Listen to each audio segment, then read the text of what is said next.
I have a good friend who is a master of karate. He lives in Japan, and he often comes to train at the temple that I studied at in Japan. We've been coming consistently for, I think, about 20 years now. He lived there, I think, for about 3 years straight, and has since been coming for about a week, a month, in order to support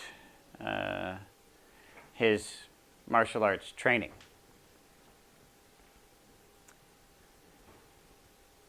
And he feels very close to the samurai of the past, the professional warriors who had a code of conduct, of ethics, which, when it was followed, was quite beautiful. But nowadays, he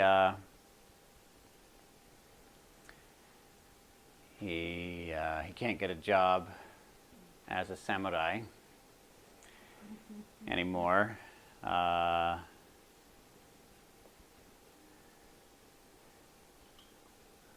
aren't that many feudal lords left in Japan to hire him.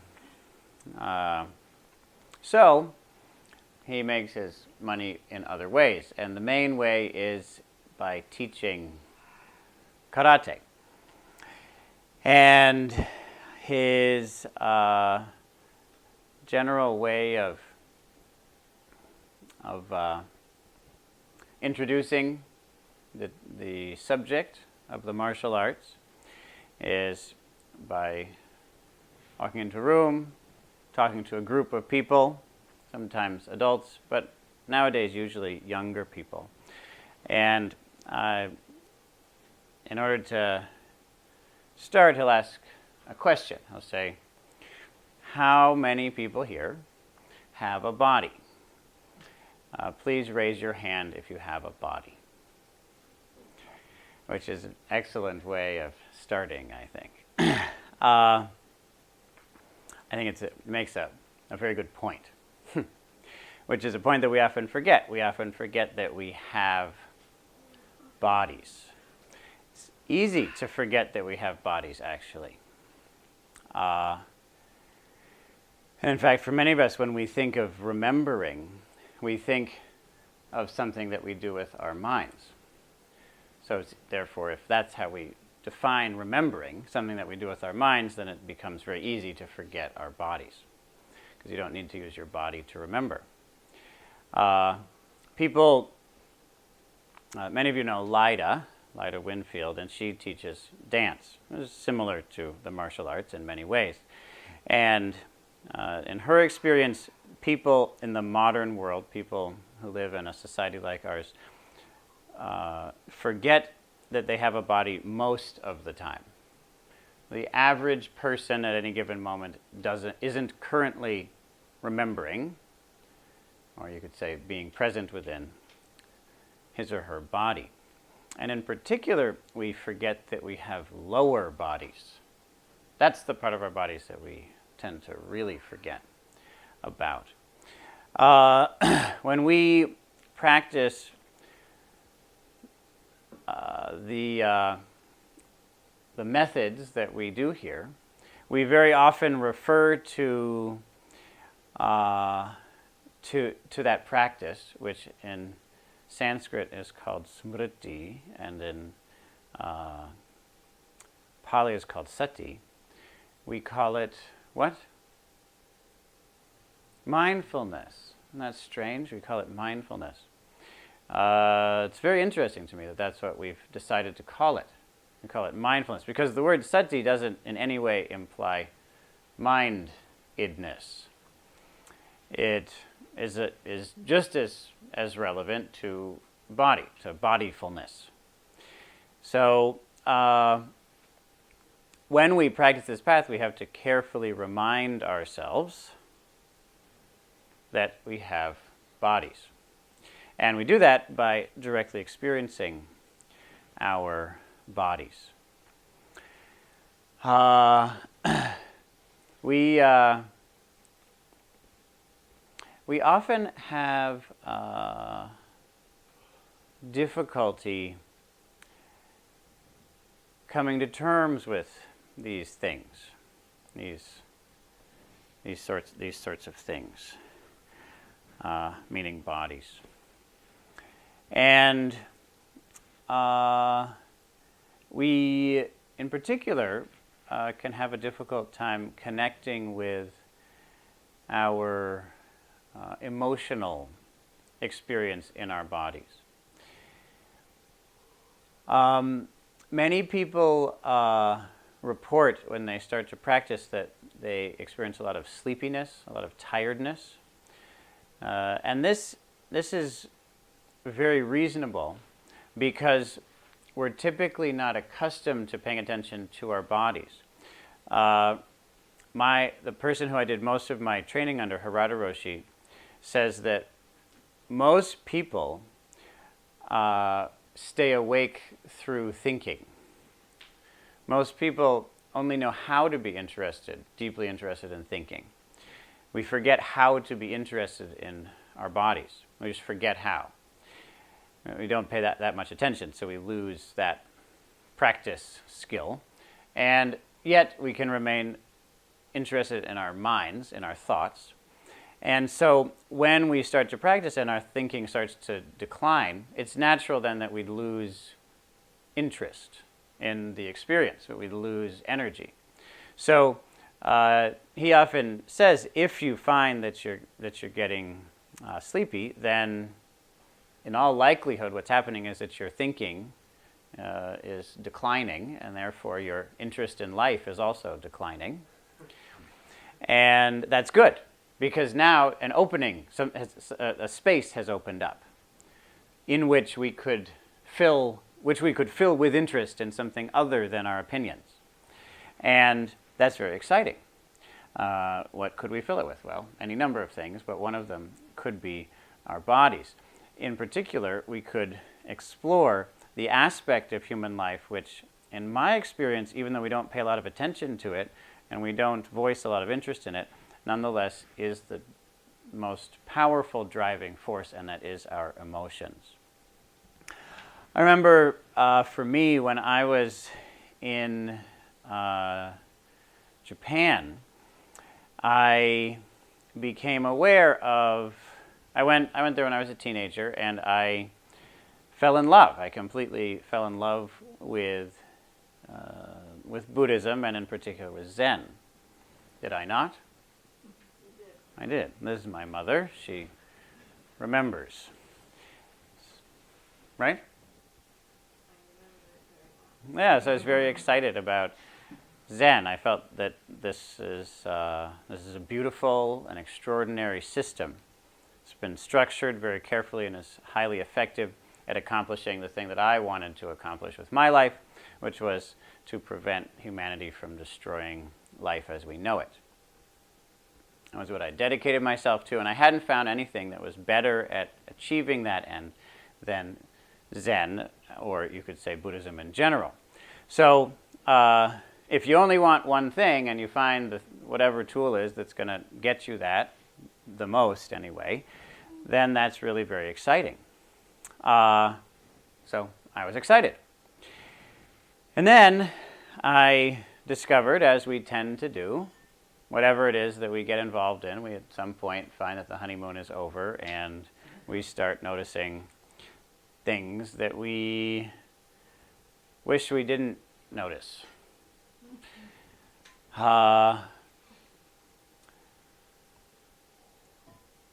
And in Zen and in Buddhism, of course, there are imperfections, there are problems, and some of the problems are extreme.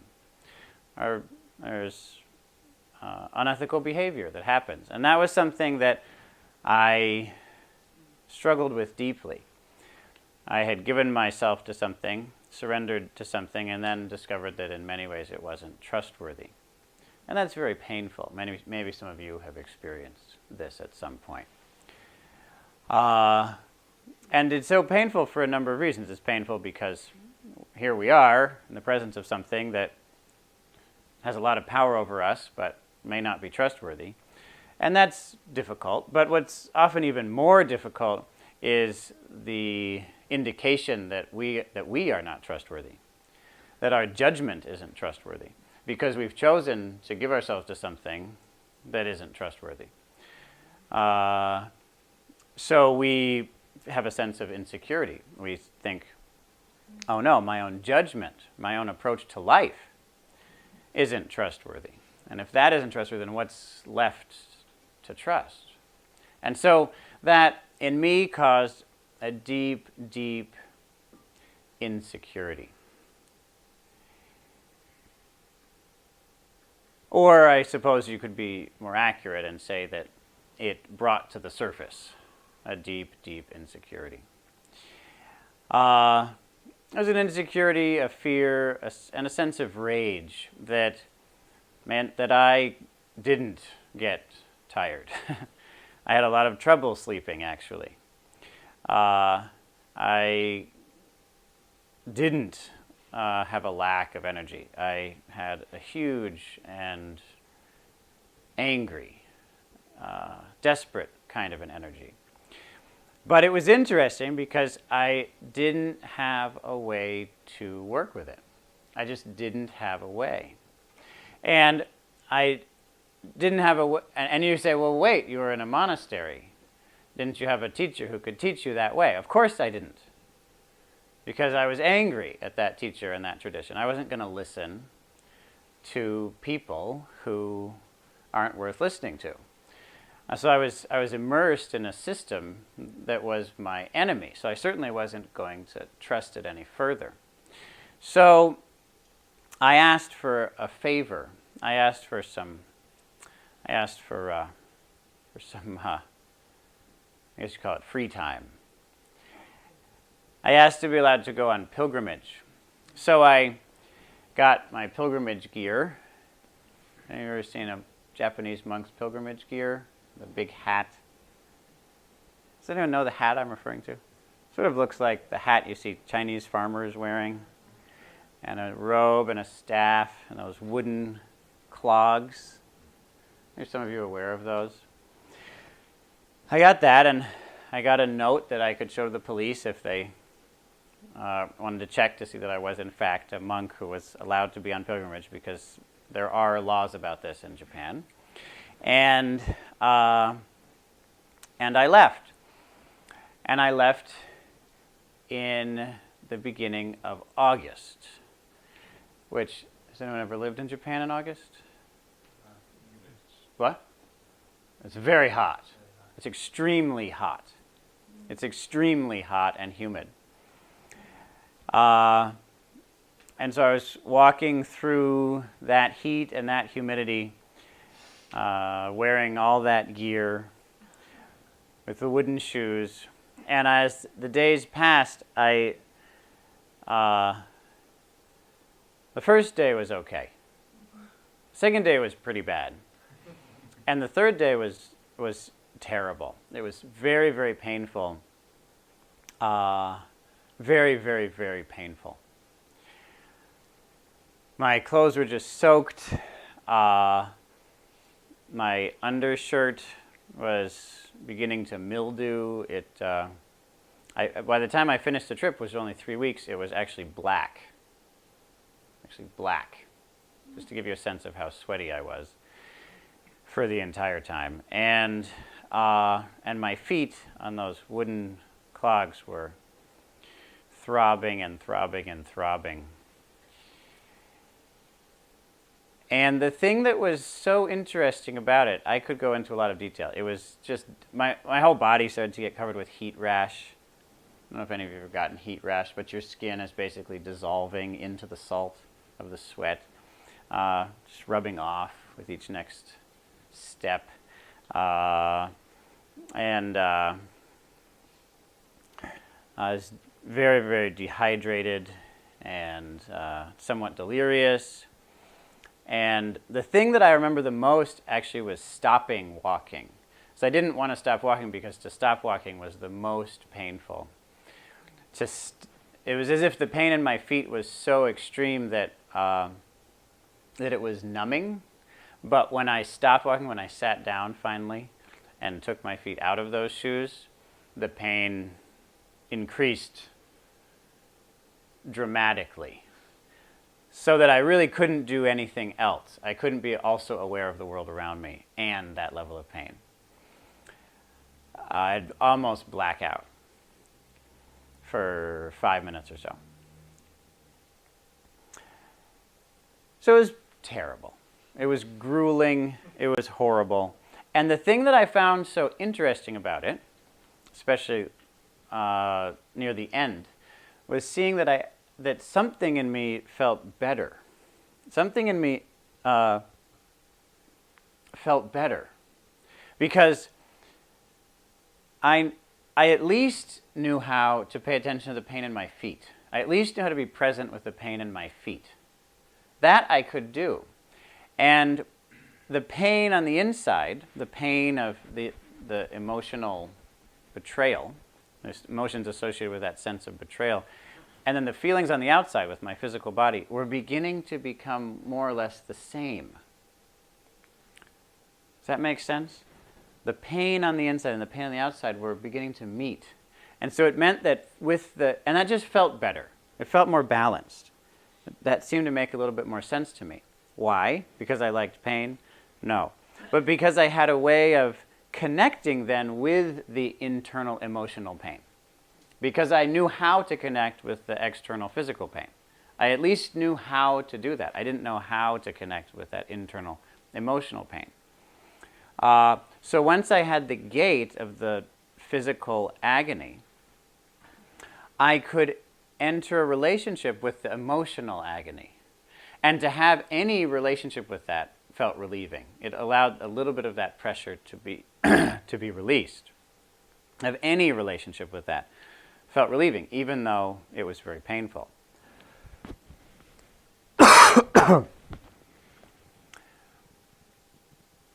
And with that, I came to see that there was a lot of emotional content down there. More than I had known about, more than I had noticed. And that emotional content was driving my beliefs and my behavior. It was amazing to me to find out how many of my beliefs are based on emotions that I wasn't even aware of, that I wasn't even aware existed inside of me. But they were there, and there they are, and they don't seem to be moving, and so we set things up around them in order to be in accordance with that, our beliefs, our behavior, any number of things. And I noticed the relief, since that emotional pain was there, the relief in setting up physical pain around it. Because at least then things make sense. At least that feels balanced. So that's amazing. I had to set up a structure of pain because that was less difficult. But with that, I had an entryway into those emotions. I could approach those emotions. I could work with those emotions. And in working with those emotions, that behavior that was causing the pain could end. And other emotions that were surrounding that, also I had ways of working with so that those behaviors could change as well. We here have the opportunity to dive down into our experience, discover things that we may not have known were there, and then develop a relationship with those things, learn about them. And in learning about those things, learning about the underlying assumptions that are held and fed by underlying emotions, we discover we discover the extent to which our beliefs and behavior are based on those holdings, on that residue.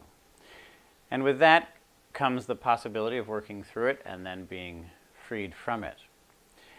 Furthermore, once we get in there, once we get into the inside, we can do what we just did. We can intentionally fill emotional space with positive, loving, grateful, compassionate emotions. And then those emotions are just as powerful. Those emotions then also structure our beliefs and our behavior, without us even needing to see that happening. It happens anyway. In just the same way, when there's certain negative emotion, it'll motivate us, whether we notice that or not. If there's a positive emotion present, that also will motivate us, whether we notice it or not.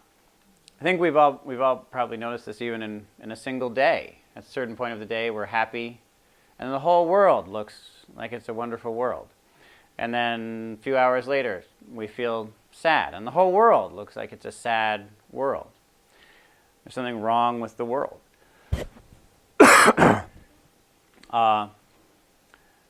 Or there isn't. There's nothing wrong with the world. And we've experienced this. But if we've, and in that way, often many of us feel pushed around by it. But if we've found a way in, then we have access to something that is enormously powerful in producing certain beliefs, or you could say assumptions, about the world, and also certain behaviors that we take within the world. So, for me, a person who's primarily interested in finding a way to teach people how to stop destroying life on Earth, how to stop destroying species after species and culture after culture, for someone like that, for someone like me, this piece of information is extremely important to get across. If we can't work with our emotions, then it's much more difficult to change behaviors, even when we want to. If we can work with our emotions, it's much easier to change our behaviors. And in fact, we find that we change our behaviors in positive ways even when we don't want to. Even when we didn't consciously decide to, it happens anyway. So this is very, very important, and is a kind of maturity which I think often we believe can't be taught, but it can be taught, it can be learned, it can be practiced, it can be matured, and it can be used. That's what we're doing here. So thank you all very much for giving yourself to that kind of examination and that kind of maturation. If we do it fully, it is extremely effective. If we do it half-heartedly, it's still somewhat effective. But if we don't do it at all, then that's quite dangerous. And here we are, a community of people who are doing that, who spent time today working with the kind of maturity that guides world history. And I'm very grateful to be a member of a community of practice that is cultivating that precious form of maturity.